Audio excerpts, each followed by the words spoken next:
I really learned two things at South by Southwest. First was that the audience for South by Southwest looks a lot different than the audience at a typical legal marketing conference. The second thing I learned at South by Southwest was really that the next technology trend, so to speak, and I use that in air quotes, is not really a trend. It's not a technology. It's not a new mobile solution. If you want to call it a trend, what I would like to dub it really is a new focus on user experience. It's not about the next widget that is coming out. Everybody at South by Southwest was focused on how you create a better user experience overall. And there was a presenter by the name of Bob Garfield. You can actually go out and read some of his columns. He's a prolific blogger as well as an author. And he made a comment that really stuck with me, and that was that as marketers, if we were trying to flatter and advertise our audience in this submission, we were just plain doing it wrong. And he was talking about the fact that in 2013, there's a variety of reasons why the old sort of guard and elements of marketing a brand have changed quite a bit since the advent of the internet. First of those is the collapse of mass communication. So if you think about it today, the web has provided a platform for anybody to publish content. And what we're also seeing is that mass communication mechanisms like television have dropped off dramatically in terms of their readership and their viewership. As an example, a typical season finale for a popular television show in the early 80s received 8 more times viewership than the most recent season finales. And that's when the U.S. population was only about 2/3 the size that it is right now. So we've seen a huge collapse of mass communication brought on by the internet. The second thing is fragmentation of our audience as an occasion for use. People are experiencing our brand in ways that we never anticipated that they would be experiencing them. Just as an example, my colleague Jen Bullitt sent me an article yesterday that was, I believe it was in the Huffington Post, and many of you might have seen this. It was actually pretty funny. It was about a season or a episode of Kitchen Nightmares with Gordon Ramsay, about a couple that owns a bakery in Scottsdale, Arizona. I believe it's called Amy's Bakery. It's pretty easy to search, and you'll find a commentary on this, who got in a battle with their own patrons on Facebook and Yelp. And when I received this, I was actually driving in my car. Believe it or not, I was at a stoplight. I clicked on it, and I started reading this Huffington Post article, and it was so outrageous that at the next stoplight, I actually went to YouTube to watch the episode of Kitchen Nightmares because it was so crazy, and I was listening to the episode of Kitchen Nightmares while I was driving my car. I swear to God I was not watching it. But the point here is that I was experiencing something in a way that, and at a time that I would never have experienced it before. And in this case, it was driving down the street based on a referral from my client to view this episode of Kitchen Nightmares. The last thing that Bob Garfield talked about was really primacy of trust. And the idea here is that no one really believes what we're saying about our brands anymore. We're well beyond that. Just because somebody can afford an advertising spot at the Super Bowl doesn't necessarily anoint them with any sort of trust in their brand. And this makes a whole lot of sense. We now go to the web and trust what anonymous reviewers are saying about a product or service over what the actual organization is saying about their own product and service. We're trusting absolutely anonymous people over actually what the brand is saying. That's very different from the days of, say, Procter & Gamble in the 50s, 60s, and 70s. So all these things mean that creating a user experience, an experience for your user that's holistic and that thinks about the entire spectrum of their interactions with you is really, really critically important, because they're going to publish what they think about you. People are going to experience your brands in different ways, and there's a primacy of trust that has to be built by engaging with those people. And here's a quote actually from Forget Product Positioning. This is the dawn of the relationship era, advertising age in 2012. And I'll just read the highlighted portion here, and that is, you are being evaluated 24/7 in countless conversations that have zero to do with your ad slogan. And I think what's important to recognize here is that not only do people experience you on the web, but they're also experiencing our services, the legal services that we provide. But then that experience doesn't end there. It doesn't end when the matter ends. But it also extends to things like invoicing, right? So when somebody receives an invoice from your organization, what is the experience that they have, and that all goes into building the overall user experience. An organization that's really done well with this and received a ton of press is Zappos. Now Zappos, as many of you know, is an online shoe retailer. They sell a commodity product.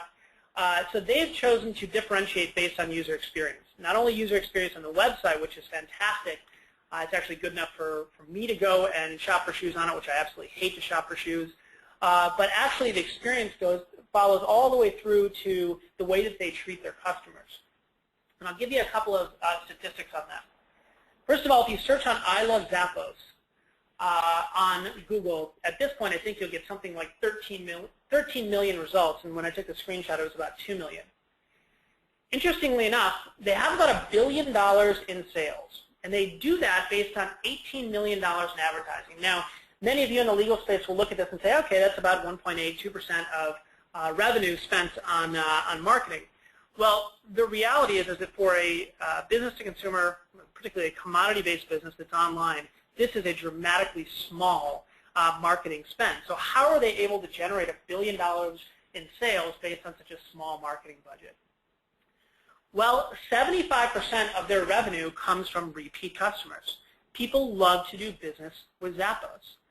I was told a story actually when we were at the LMA conference about Zappos, where somebody had received some expensive shoes that had been shipped to them, and no sooner had they received the shoes than their puppy actually ate one of these really expensive shoes. So they now had one expensive shoe, and the second shoe was ruined. So for some reason or another, they contacted Zappos. Zappos sent out the matching pair of shoe free of charge, and they included a doggy biscuit in the package to the customer. I would guess they created a repeat customer for life when they did that, right, at a relatively small expense for them. What's also interesting about Zappos is they built into their entire model and their way of doing things this whole idea of providing fantastic customer experience. If you aren't built innately to provide fantastic customer service, then they don't want you there. In fact, if they hire you and you spend your first 4 weeks with them training, they will offer to pay you, I think it's $2,000, the last article that I read, to quit after 4 weeks on the job. So they'll pay you to quit. And the idea is that if you're willing to take that money, then chances are that's more important to you than actually being part of something much bigger, which is creating a fantastic user experience. I often think when I hear about that $2,000, what does it mean for our industry? Like, what is the price point for us? If we were to say to one of our top lawyers, hey, we'll pay you $1 million or $2 million to quit. Would they quit? Do they believe so much in the promise of the business that they would stay with the business no matter what? And if the answer is yes, then they probably bought into the experience that you're providing for your clients. So let's talk about how this relates to websites and user experience. We're going to talk about really 4 main things today. First is starting conversation. So how do you get that conversation started when you're first creating that relationship? And we'll look at some of the latest techniques for that. And then we'll look at delivering genuine value. This is critical. When you're trying to develop trust, it can't be all about you. You have to be providing value to the end user in a way that fits into the way they work, not the way you work. You have to make it easy. Make it very easy to do business with. And this is pretty straightforward and something that we focus a lot on the web. And finally, you have to move and engage them, right? They want to be excited, and they want to believe that they're part of something bigger when they interact with your brand. And so we'll talk a little bit about design and some of the latest trends we're seeing in the move and engage section. Let's talk about starting conversations. Here's actually a quote from our General Counsel Survey. As many of you know, we conduct our own primary research about every 2 years on latest buying patterns of general counsel as it relates to the web in particular. This last survey that we did was more of a qualitative survey of 40 general counsel and or legal decision makers, which might have been executives that are making these decisions, non-lawyers. But what they basically said was, we want you to tailor content for us. We want to make it easier for us to interact with your content. And we're seeing many firms do this. Like Reed Smith, for example, launched this community feature. Their whole slogan is the business of relationships. And they actually live that on their website by focusing, as you can see here, on particular individuals right there on their homepage. And this is a stretch for a lot of organizations, but Reed Smith really believes in the power of relationships. And then even you see the language that they use on the site, like I have a question, they want you to interact with them. But what I wanted to draw attention to is this community access up here. If I click on this community access, I can actually be part of the ReedSmith community. I can develop a custom RSS feed that's based on my preferences. I can bookmark things and come back to the site and have those things presented to me in a very, very easy to use format. Now, the one challenge with the ReedSmith approach, and ReedSmith launched a little over a year ago, is that generally speaking, your buyers aren't willing to provide you with information. They aren't willing to provide you with last name, first name, email address, phone number, etc. to log into a site. They just don't believe that you can provide the value that they need in order to give up their anonymity. So what we're seeing nowadays is a slight shift in that, where we're starting to tap into social media channels in order to handle that login. So here's an example of Freshfield's website. And what you can do is you can actually log into the site using your LinkedIn credentials. So I don't have to tell the Freshfields website anything about myself other than my LinkedIn profile information, right? And I can use my LinkedIn email address or username, if you will, and password to log into the Freshfield site. And once I do that, it will pre-populate this information for me, which is really, really easy to use. So I don't have to fill this out because, as I said earlier, your audience isn't going to do that. And when I submit it, I can then set up my own preferences. What's important about this is that the social networking sites, such as Facebook and LinkedIn and so forth, are now annexing the web. They're now making it easy for us to log in using a standard set of credentials to a variety of websites, such as the Freshfields website as we see here. It's a win-win for everybody. I'm going to skip that for now. I wanted to focus on the HBR blog network. This is really interesting. What I love about this is that this is the HBR blog, and when I'm on the site, it knows that I'm also logged into Facebook. And since it knows who I am, because, of course, I'm logged into Facebook, it knows who my friends are. And it can tell me if other friends of mine are also on that site at the same time, or I should say, what they're recommending on that site. So I can actually see real-time feedback from my friends, colleagues, etc. on that particular website, on particular content as I'm perusing the web. And so I sort of liken this to going shopping or going to a department store with your friends.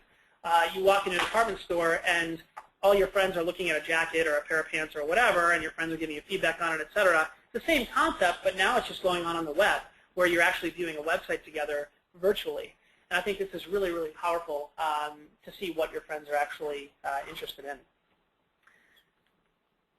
This is a great site. This is the REI 1440 project. It was created by BBDO in Atlanta. And 1440 apparently is the number of minutes in a day, I believe.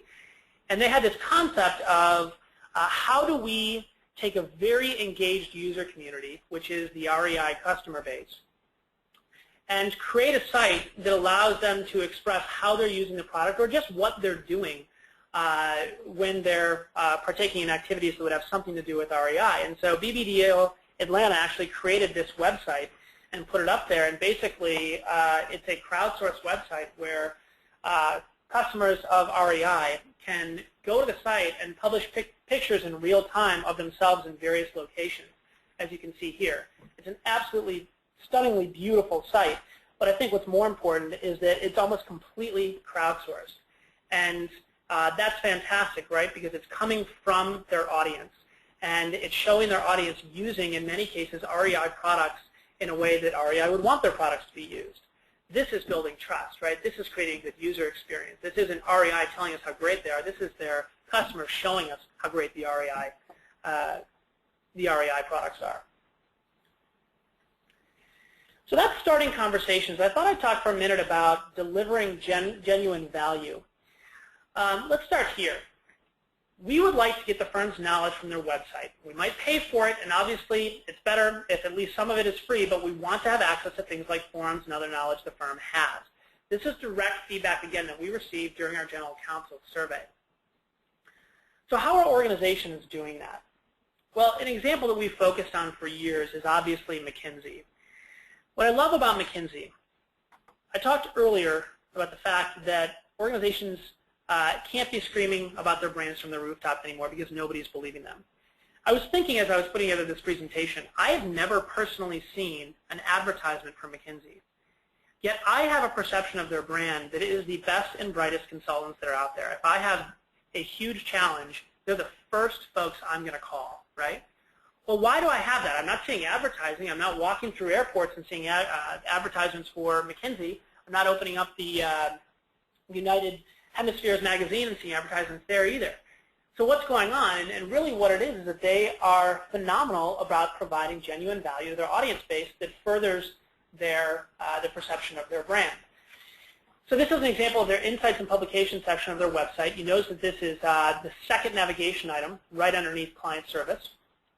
But then we've all likely been to the McKinsey Quarterly site. And what I love about this is that this site is set up for their audience. It's not set up for McKinsey. And what I mean by that is it's set up, and you can see here by the classifications on the navigation that I've highlighted, around the needs of their audience, not around the service offerings that McKinsey provides. And here I can click on big ideas, and as an executive I could go through here and identify things that I'm struggling with, right? Talent, women in leadership, etc. Maybe it's innovation and growth. And then they will perform basically a mashup for me of all of the content they have focused on this particular topic. So in this case, it's a mashup of all the content, I believe, focused on innovation. And what's great about it is that they've taken content from across their site, whether it's interviews, case studies, video, white papers, etc. They've tagged it with this concept of innovation, and they've brought it all together here. And this is a key term. They've curated it for me, so I don't have to sort through this content on my own. They've done it for me. If I'm interested in innovation, here are a dozen things I can look at and peruse to understand more about this particular topic.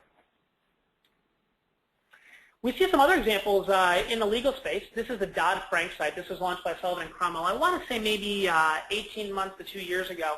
But this is focused obviously on Dodd-Frank and the various regulatory actions that are occurring there. And so they created this website for people to come in and keep track of what's going on as it relates to Dodd-Frank. And you can search by a variety of topics, whether it's the regulatory body or agency, as they've dubbed it here, the deadlines, the effective dates.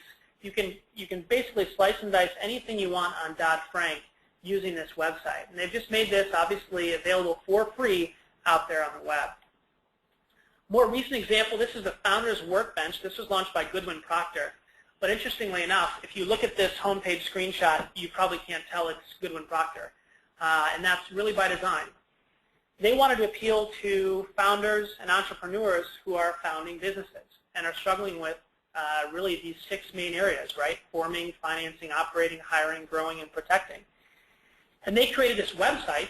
It's actually foundersworkbench.com, where founders can come to this site and access bits of information about each of these activities. And they're in no way selling Goodwin Procter services. They're just making content available. And then what's really interesting is that if you see Document Driver, Capital Calculator, and Deal Dictionary, they've got an actual Founders Workbench toolbox that will generate certain types of documents for you. It will also perform things like calculating dilution in the event that you're considering different funding options. These are all available for free on the Goodwin Procter website, or the Founders Workbench website. Incidentally, they launched this at South by Southwest, and we oftentimes are looking for very clear examples of ROI when it comes to selling professional services on the web, and that's sometimes difficult to do. But just as a side note, I had sent this to a former colleague of mine who is a serial entrepreneur, and said, "Hey, you need to check out this Founders Workbench." And he said, "Oh my gosh, I was actually on that site yesterday. I found it on my own, and I was searching through the toolbox to see how deep they were getting." So there's ROI. Somebody who actually lives overseas found out about this site just through the web and was actually using it without having a prior connection to the firm. Definitely a great example of marketing reach and frequency. So let's talk a little bit about making it easy. Wow, it seems like this is something we've always focused on since the the early days of law firm websites, it's always a quest to make it easier and easier and easier.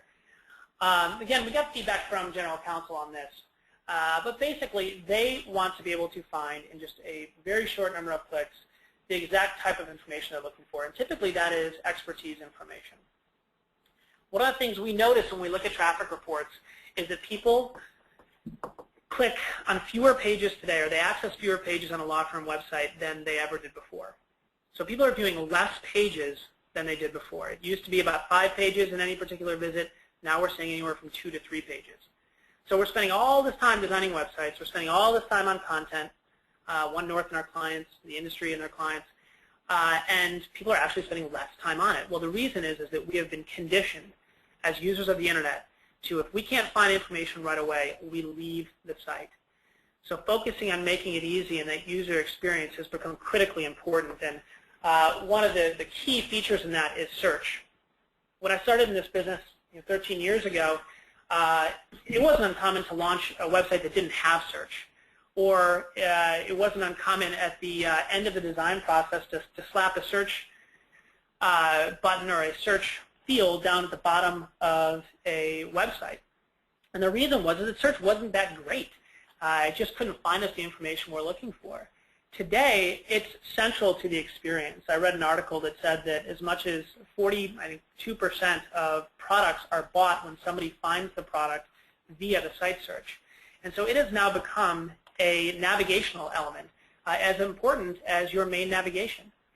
This is an example from the Fasken website, and as you can see, they put it front and center, and this was after a fairly extensive review process where they held several different user groups. They had an objective third party come in and help them with that to identify what they needed to put in the center area of their website, and they focus on the site search. We're also seeing some really interesting faceted searches out there today. This is the Foley and Lardner website. What's interesting here is not only do they have the type ahead search, which is very clean and easy to use, but beyond that, they have a fantastic way to filter the search results, almost like an Excel spreadsheet, or similar to what you might find on epicurious.com if you're a foodie, or cars.com if you're into cars. You can filter the search results based on a number of different criteria. So I can add filters like industry team or practice area or office, whatever it might be, to the right-hand side and filter my results further. You'll also notice that you can sort the results by a variety of different criteria. One is most recent, but then you also have most viewed and most shared. So they're adding a social element to the search as well to see what others are looking at. This is a long way from 13 years ago when we were debating as to whether or not we should even put site search on a website.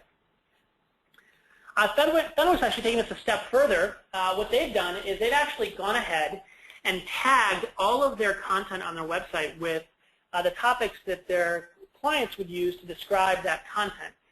So as you can see here on the screen, under Fenwick trending topics, there's VC financing.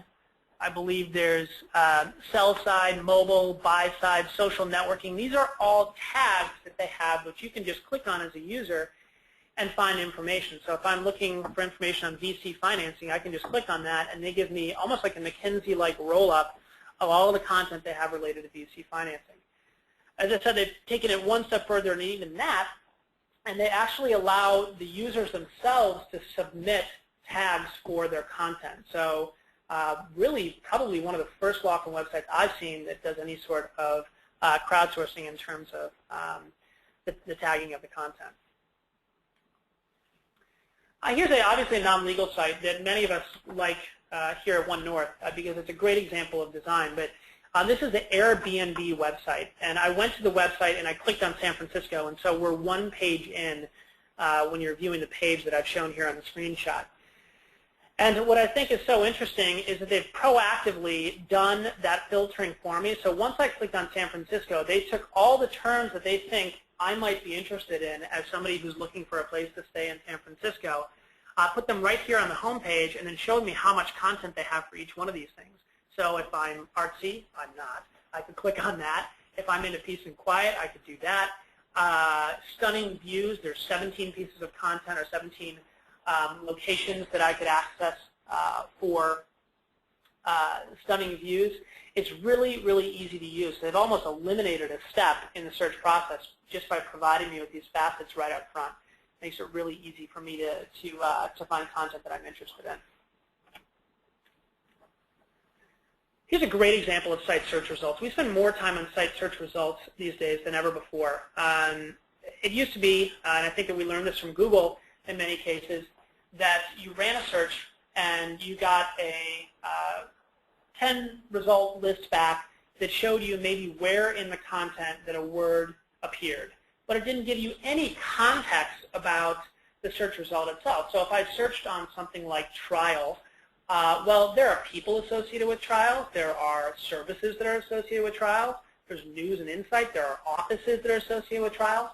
And each one of those things has different pieces of information I might be looking for. So if I search on trial and I'm looking for a lawyer, well, I can very quickly get to the search results page and see Joseph Pevsner and give him a call because it's known that, that's a lawyer, and it provides me with the telephone number and looks like an email contact as well. Services is more the traditional listing of services, but then if I go to offices, I'd probably receive the office information. So they're eliminating a step and just making it easy for me to do what I want to do by providing context to the search results. Again, this is similar to how Google has evolved. Today you run a Google search and then of course you can click on news, images, videos, all sorts of things, and that's sort of the idea here on the Thompson & Knight website. This is interesting. I was thinking about this notion of search and compartmentalizing information for the user and making it easy for them. And typically when we're doing this, we're talking about providing that search on the website, as I've shown you in the previous examples. But I went out there and started looking at examples where content is provided but not necessarily on a specific brand's website. There's a technology out there. It's called Gecko Board. You can go to it. I put the URL here, geckoboard.com. Which is basically creating something that I think a lot of, I know, law firms would have liked to have on their intranets about 10 years ago when they were building portals.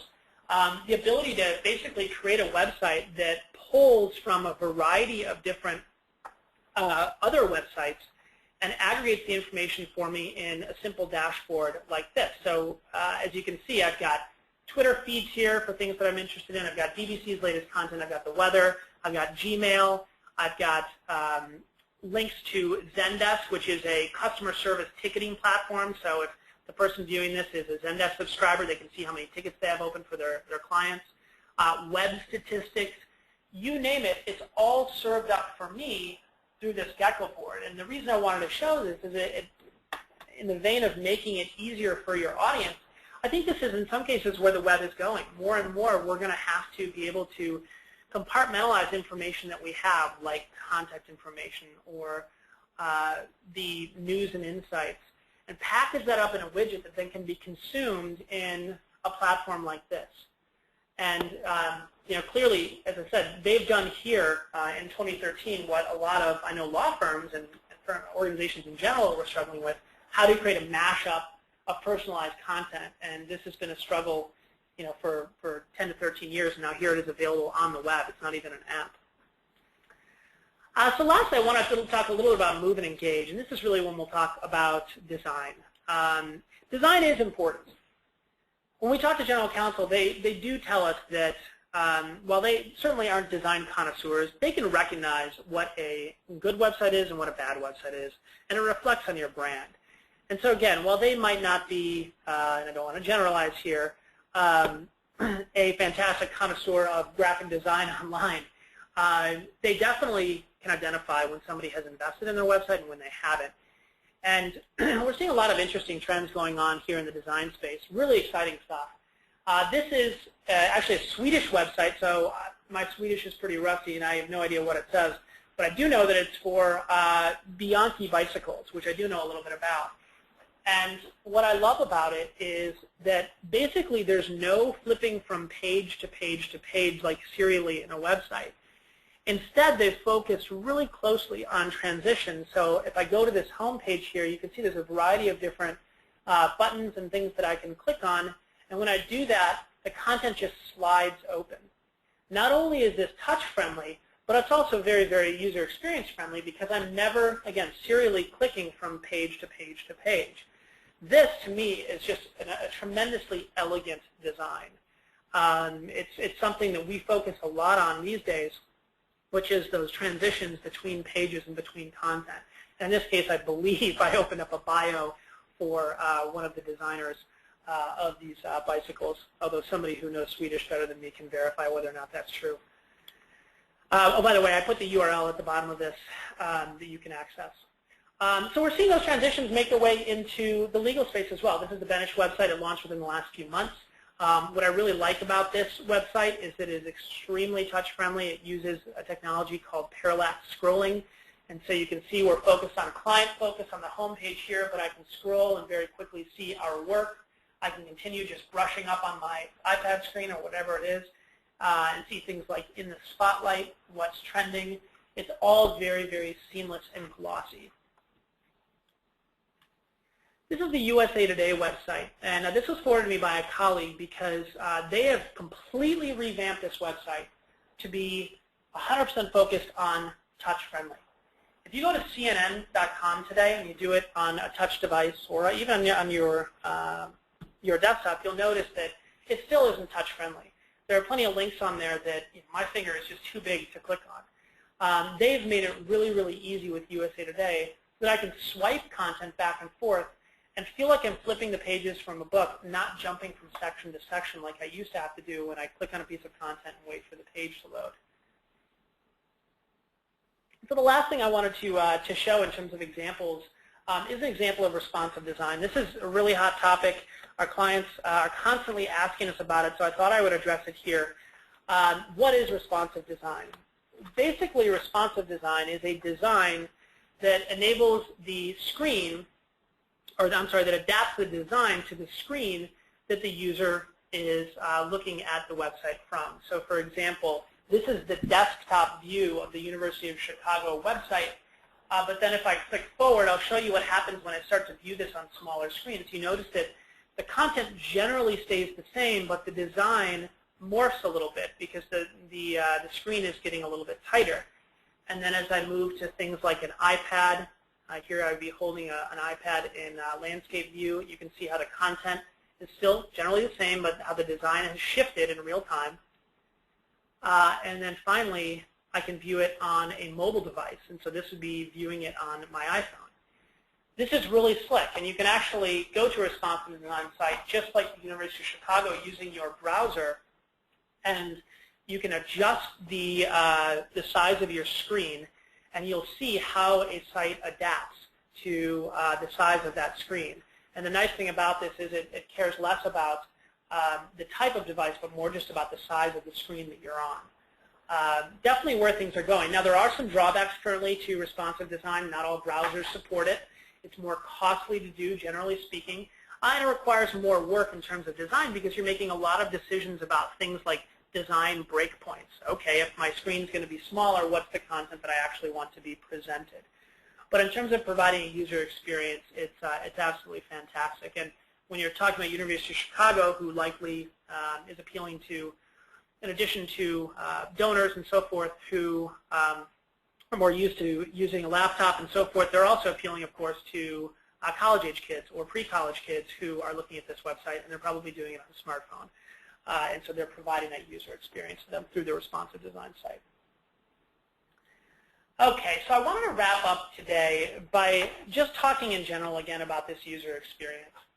As I said, we see a lot of different techniques and things like that that are making user experience better. But if there's one trend that I think we're really focused on, it's that entire user experience, thinking about user experience holistically and what type of experience you have on your website, because that's what dictates the design tricks that we use or the technology that we use.